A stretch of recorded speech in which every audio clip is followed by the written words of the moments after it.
ఇవాళ తెలంగాణ రక్షణ trade union TRTUని మనం సగర్వంగా తెలంగాణ కార్మిక లోకానికి అంకితం చేస్తూ ఉన్నాం.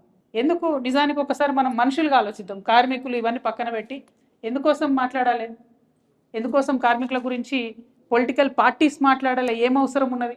మామూలుగా ఒక మనిషిగా ఆలోచిస్తే పొద్దున 6కి లేచినాం అనుకుందాం, 7-7:30 వరకల్లా కుటుంబాన్ని వదిలేసి బయట పడతాం మనం. మళ్ళీ ఇంటికి వచ్చేసేపటికి కనీసం 7:30 అవుతుంది, ఒక్కొక్కసారి 10 అవుతుంది. ఇక మనలాంటి వాళ్ళకైతే కొంతగా లీడర్షిప్ చేసే వాళ్ళకి 12 అవుతుంది. మళ్ళీ పొద్దుగాలు లేవాలి, 7:30 వరకు బయటపడ్డామంటే మళ్ళీ 12 అవుతుంది.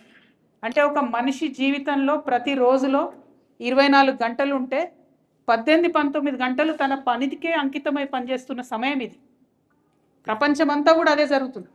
మరి నువ్వు 16 గంటలు, 17 గంటలు, 18 గంటలు పని ప్రదేశంలో ఉన్నప్పుడు ఆ పని ప్రదేశాల్లో మనకు అన్ని రకాల సౌకర్యాలు కావాలి, అన్ని రకాల భద్రత కావాలి, అన్ని రకాల మనకు ప్రొటెక్షన్ కావాలి, సెక్యూరిటీ కావాలి, ఉండేటటువంటి ఆస్కారం ఉండాలి.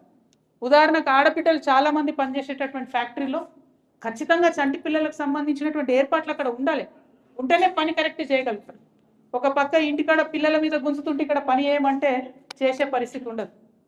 కాబట్టి ఎట్లా అయితే ప్రజాస్వామ్యం వర్ధిల్లుతూ ఉంటుందో, ఎట్లా అయితే ప్రజాస్వామ్యం పరిణితి చెందుతూ ఉంటుందో, తన ప్రజల యొక్క హక్కుల్ని కాపాడుకుంటూ తన ప్రజలకు సంతోషంగా పనిచేసుకునేటటువంటి వాతావరణాన్ని కల్పించేటటువంటి పరిస్థితి రావాలి.